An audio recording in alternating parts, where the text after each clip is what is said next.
Hi, my name's Adi and welcome back to What Remains of Edith Finch. Last time what did we do? We saw Sam's story. We learnt that Sam's daughter Dawn is Edith's mum and she's got brothers Lewis and Milton.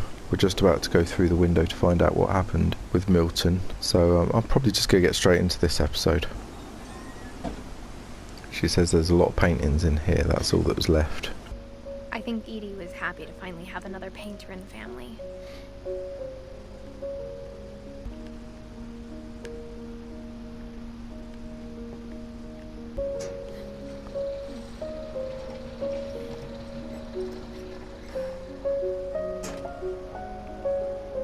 Anything around here? Just his paints and paintbrushes and some more paintings. There we go, Milton. Let's find out what happens to Milton.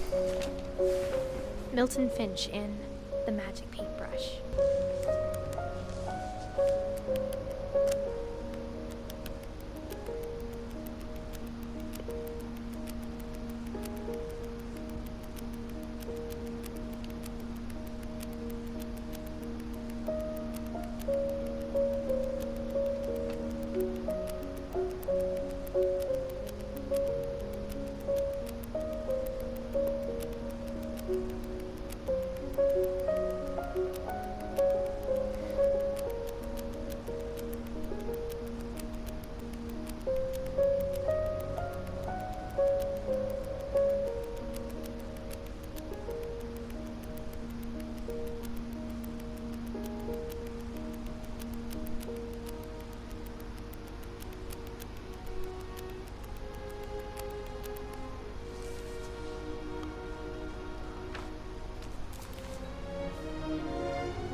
I was 4 when Milton disappeared.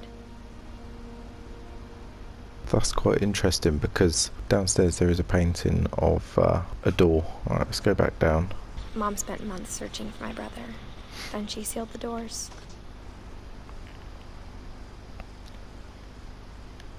Maybe she thought the others would go as well, but there's that door. Whatever Milton had found in the house, Mom didn't want it getting out. So it looks like we're heading up here now.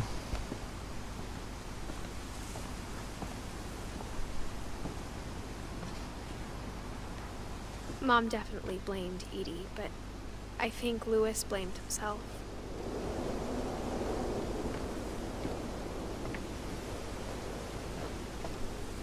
After he graduated, he just spent more and more time in his room, until Mom got him a job at the cannery.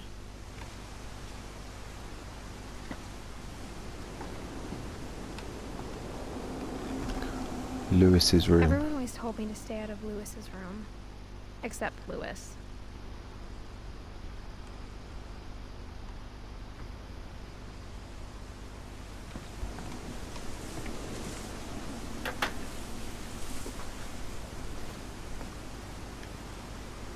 Just imagine this being your bedroom. All this stuff built on top of a house. You know, the boat. Let's go into Lewis's room.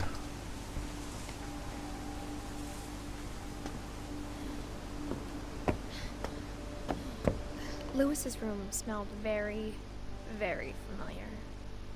That part of him lived on. Lewis and I spent a lot of time playing games together, but he was surprisingly bad at them. He died a lot. Kind of like I do. Spend a lot of time playing games and die a lot. Let's get straight on to the story of Lewis then.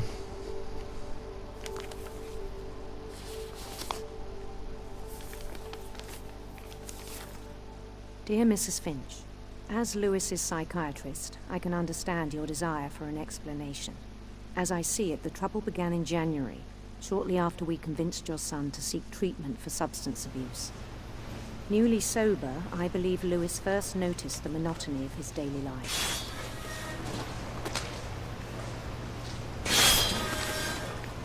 He kept working at the cannery, but he withdrew part of himself. In our sessions, I saw the same behavior. His mind began to wander. Okay. Oh shit, I didn't realise that.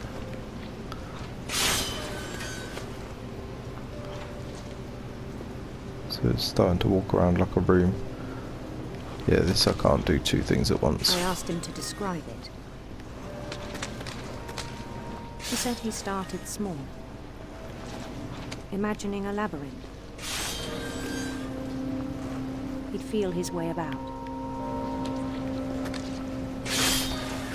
Then something moved. Bats. And toads.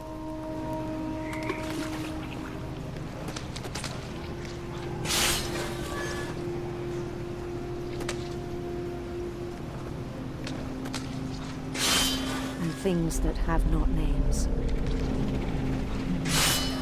He knew it was all in his head.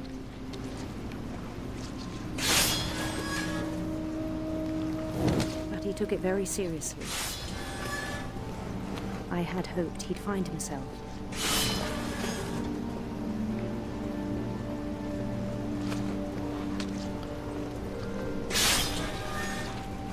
Try and do two things at once But here, he look. found something more.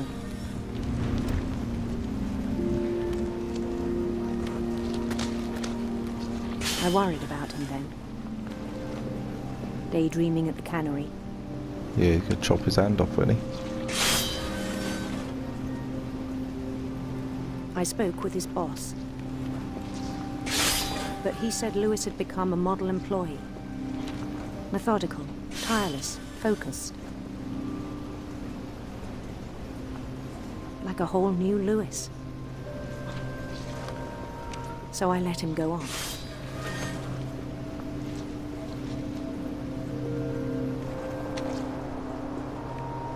I even encouraged him. It seemed very promising at first. He told me he'd made a new friend.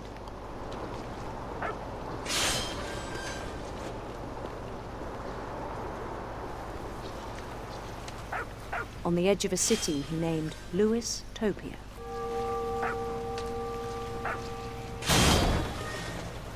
He built the city up slowly, brick by brick. Then he made musicians.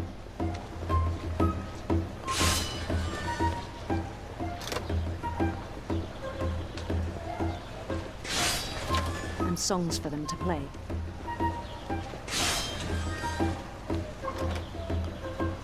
He talked about starting a band. And he was always humming something. Every day his imagination grew stronger.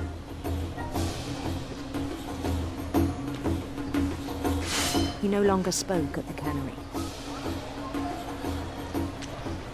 But his chopping was as reliable as ever. Then one day it struck him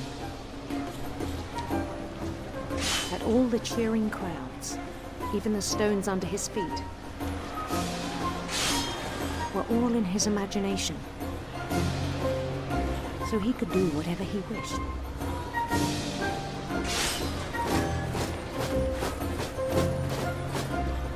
He held an election for mayor. And he won.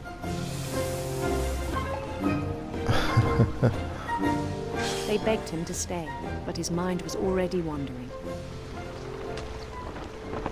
It became a game for him. Lewis Topia.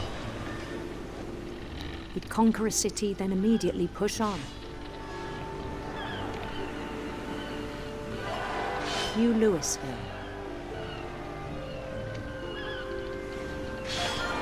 St. Louis. He started drifting away from our reality.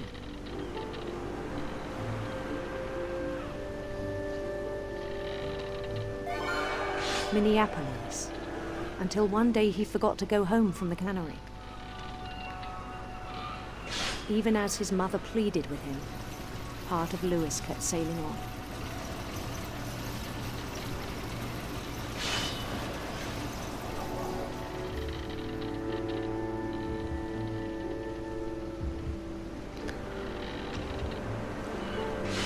Some of the stories in this are Louisburg, really we heard interesting. rumors of a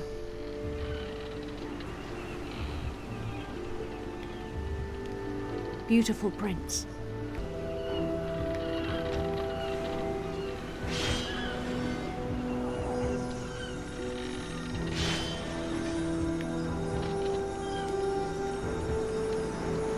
The prince was on his own quest for Sinister serpents. That sounds good.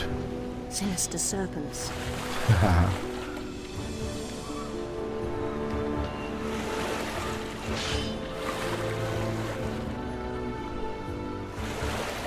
He followed the sound of his Silver harp.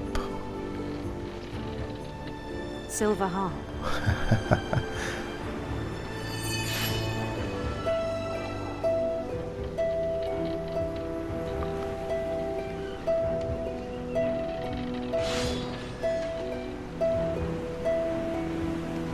His chase led him to a golden palace east of the sun and west of the moon.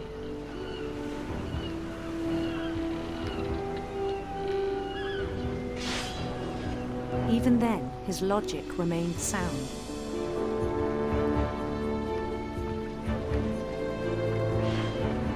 He knew the world was all in his imagination. This is such a bizarre story. Like, a way But of he was playing. so proud of having created it. It's gonna open the door. In his own eyes, he'd become something greater than a king.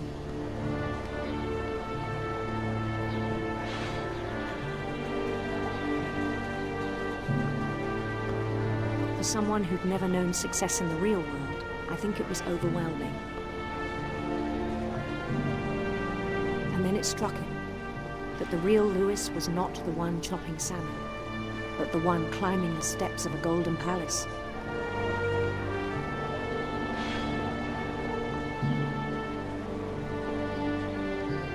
My imagination is as real as my body, he told me. It was hard to argue with him.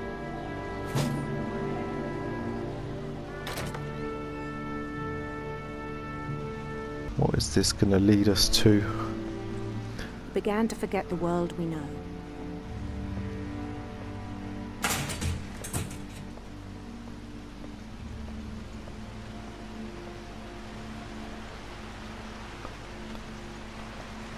I think it pained him to remember Lewis, the cannery worker.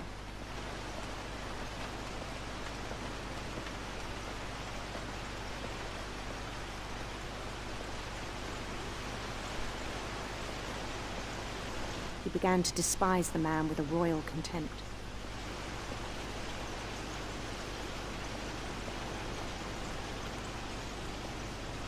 This is Lewis.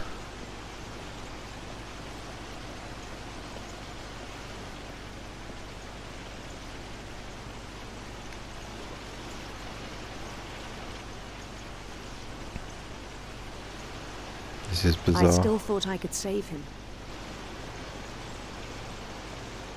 Even after he said he was being crowned king over all the lands of wonder. The palace would be packed with his companions. This is bizarre.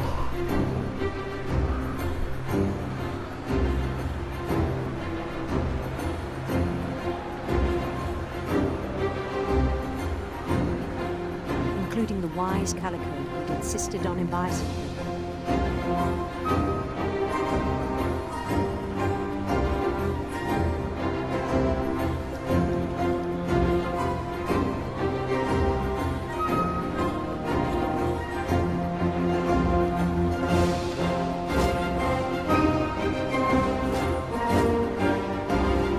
I was going to say, this is the kind of world you want to live in, isn't it? But you His don't. prince waited, holding his crown. You don't just because it's a guillotine. There was only one thing left to do. Does he kill himself in the fish guillotine?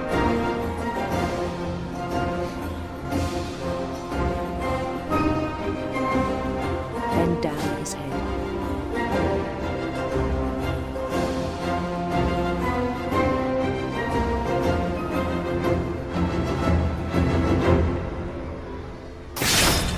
And the rest I think you know. Mrs. Finch, your son was a kind man who will be missed by all of us who knew him.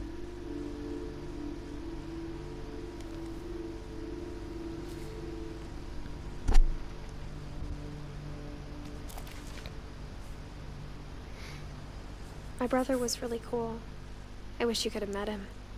I wish you could have met him. That's like she's talking to me. I'm just wondering if it's going to play out, because she said she was pregnant. Are you going to end up playing the part of, like, Edith's child? Who knows? I'm probably just looking way too deep into this.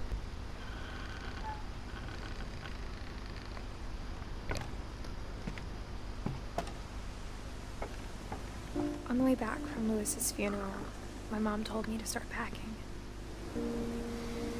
She waited until the day before we left to tell Edie. I'm not sure if she wanted to make it easier or harder.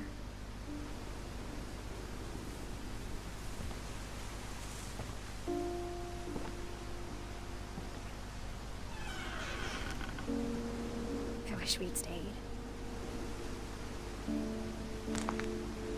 But I understand why we left.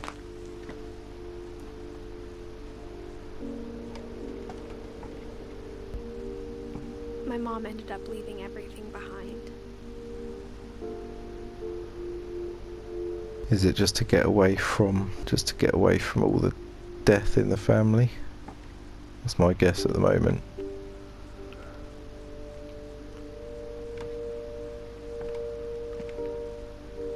I do enjoy games like this that just kind of tell a story. What happened that night had been coming for a long time. What happened that night had been coming for a long time. What, just get out of the house? Maybe it should have come sooner.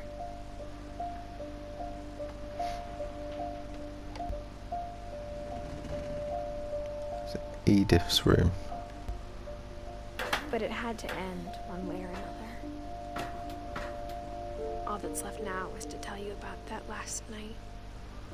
Right, well, let's see what we're saying.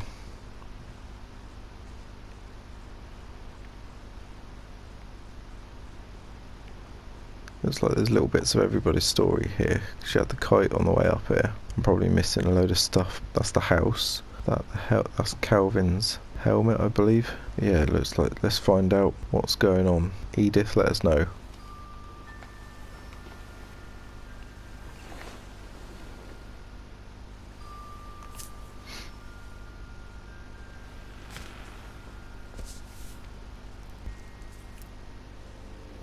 That whole last day, Edie just watched us pack and didn't say a word. Until supper, when she raised her glass and said, "To our final night together, and all our final nights apart." Grandma, you know what I said about alcohol. Some of your medications are very Edith, specific. I left a present for you in the hallway. Why don't you go open it? The grown-ups have to argue now. I'm sorry, you're right. We're all leaving tomorrow. Let's just enjoy our last... I'm not leaving. Edith, you're excused.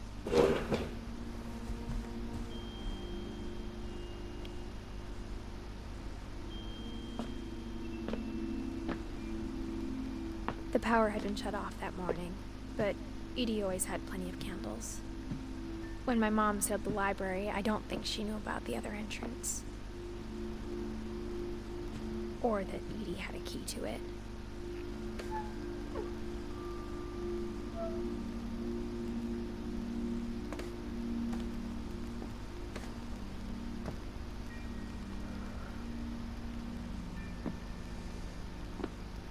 That thing you're afraid of isn't going to end when you leave the house. Edith has a right to know these stories. My children are dead because of your stories. Okay. I think it's best if Edith and I leave tonight.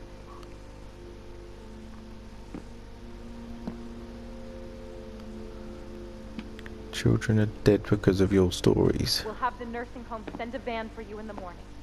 Okay? History of the Finches by Edith Finch. Dear Edith, There's so many stories I wish I could tell you, but there's only time for one. This is about what happened on the night you were born. That night, the tide went way, way out. It was the first and last time I ever saw the old house aground. There'd been an earthquake out in the middle of the ocean. They called it the lowest tide in 1,000 years. God, it smelled awful. You know, I've seen that house every day of my life.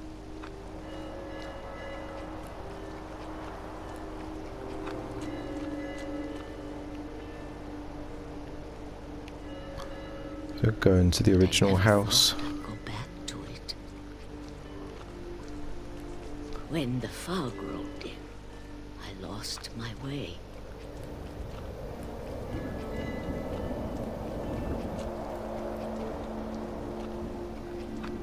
I got turned around.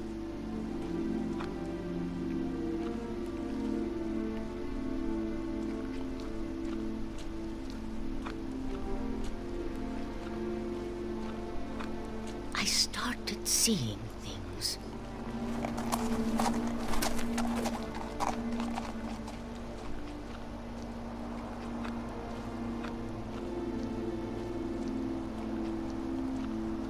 So we are actually lost. Things I'd forgotten had ever existed.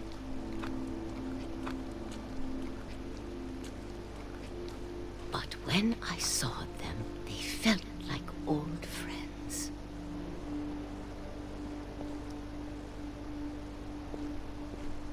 That night, a lot of things came back to me. Or maybe I came back to them. Going to the house.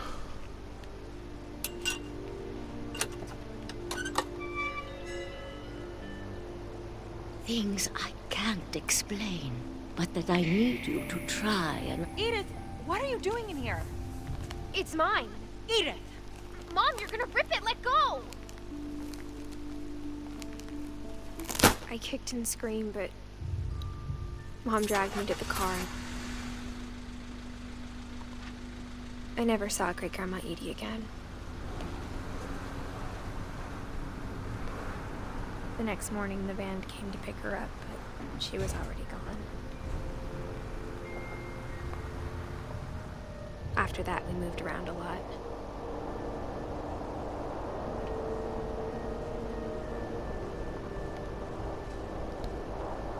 We both tried to make the best of it.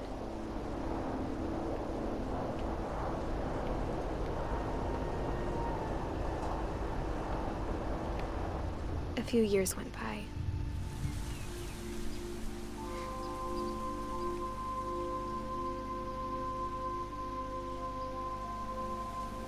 My mom didn't like to talk about it. But she started getting sick a lot. The rest happened pretty quickly.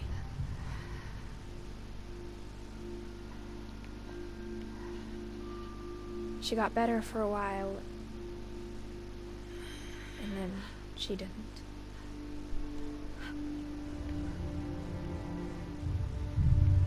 And then I was alone.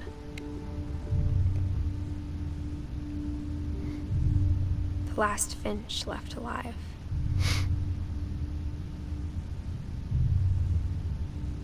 Until I found out about you. I'm still not sure what to tell you about all this. If we lived forever, maybe we'd have time to understand things. But as it is, I think the best we can do is try to open our eyes. And appreciate how strange and brief all of this is.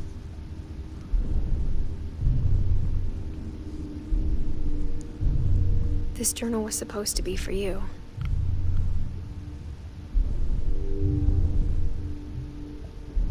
But now I hope you'll never see it. I just want to meet you and tell you all these stories myself. I said it, didn't I? But I guess if you're reading this now, things didn't work out that way.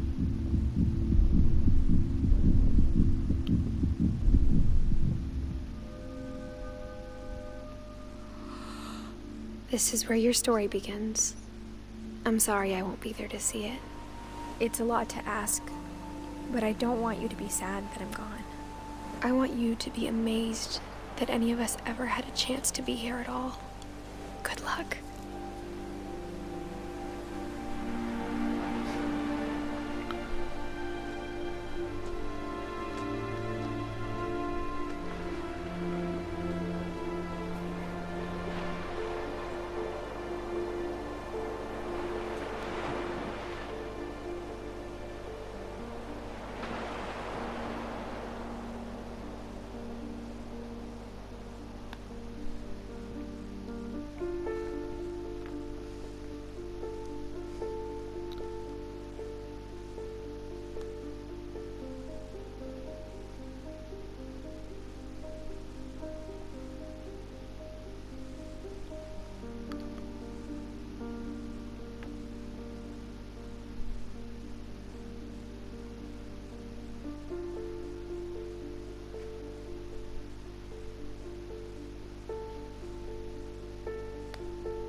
I said, didn't I, that was what was going to happen.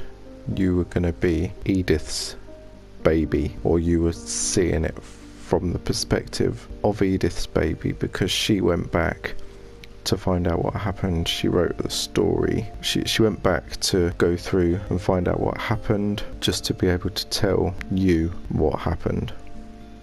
I've not really explained that well, but hopefully you get what I mean. Now that I've actually completed it, I will probably look over the stories. I'll go over all the details of the stories and, you know, do a little bit of research into it just to see if there is anything I've missed. Do leave me a comment if you feel that there's stuff that I didn't pick up on, because I think there's a lot to this story that just on a first initial playthrough you're probably not gonna fully understand, but I did enjoy the way they told all the different stories. I'll probably just let these credits roll through to the end now and end the video there. So if you do like this video, then obviously just give it a thumbs up, subscribe if you haven't already, and I will see you later.